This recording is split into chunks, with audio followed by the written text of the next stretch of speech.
Class 5 के बच्चों को आज हम पढ़ाने जा रहे हैं हिंदी व्याकरण में चैप्टर शब्द रचना। यह शब्द रचना पहले भी पढ़ाया जा चुका है, आज फिर से पढ़ा रहे हैं। इसको रिवीजन समझिए। अब इसको थोड़ा सा ध्यान से देखिए कि कल हमने पढ़ा दिया था उत्पत्ति के आधार पर शब्द रचना में उत्पत्ति के आधार पर। अब आज देखिए कि रचना के आधार पर शब्द के कितने भेद हैं।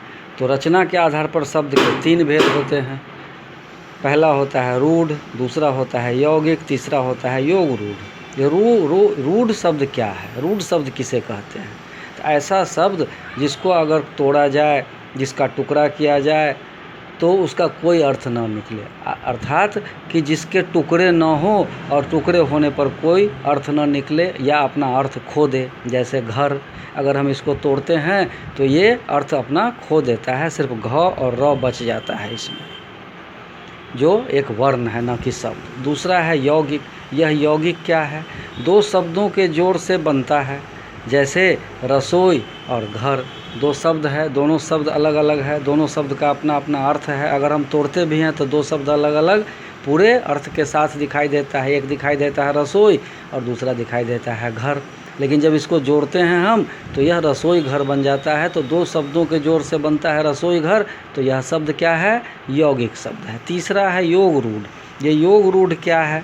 योग रूढ़ 2 शब्दों के जोड़ से बनता है, लेकिन तब इसमें क्या है कि यह अपना शाब्दिक अर्थ खो देता है, बल्कि इसके अर्थ से एक विशेष प्रकार का अर्थ दिखाई देता है। जैसे है 10 जोड़ आनन। 10 का मतलब होता है संख्या, 10 और आनन का मतलब होता है सिर। शाब्दिक अर्थ तो होता है 10 सिरों वाला, लेकिन यह अपना अर्थ खो करके एक विशेष अर्थ बताता है रावण। उसी तरह से पंख, फिर ज, तो पंख का मतलब होता है कीचड़ और ज का मतलब होता है जन्मा। तो जो कीचड़ से जन्मा हो तो इसका अर्थ हो जाता है कमल। तो अपने शाब्दिक अर्थ को छोड़कर एक विशेष अर्थ बताता है, इसलिए इसको योग रूढ़ कहते हैं। और तीसरा बताए थे प्रयोग के आधार पर शब्द के भेद। तो प्रयोग के आधार पर शब्द की रचना और शब्द के भेद तो 2 तरह के, एक होता है विकारी और दूसरा अविकारी। यह विकारी क्या है? जिनके रूप में परिवर्तन हो। किसके आधार पर? तो उसके लिंग के आधार पर। वाक्य में लिंग के आधार पर रूप में परिवर्तन हो, वचन के आधार पर, कार के आधार पर, कालक के आधार पर। अगर किसी वाक्य में शब्द में रूप के आधार पर, लिंग के आधार पर, वचन के आधार पर परिवर्तन होता है तो वह शब्द विकारी शब्द कहलाता है।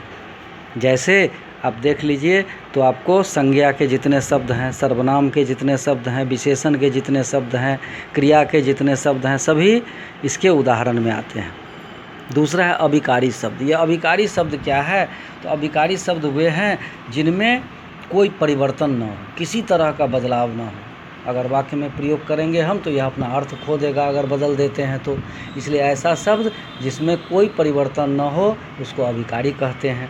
इस श्रेणी में क्रिया विशेषण के सारे शब्द, समुच्चय बोधक के सारे शब्द, संबंध बोधक के सारे शब्द और विस्मयादि बोधक के सारे शब्द, ये सारे आपको अविकारी शब्द की श्रेणी में आते हैं। इस तरह से शब्द रचना का आज पूरा पहला 1 खंड, दूसरा 2 खंड, यह दोनों हिंदी व्याकरण से आज रिवीजन हो गया। फिर अगले दिन दूसरे क्लास।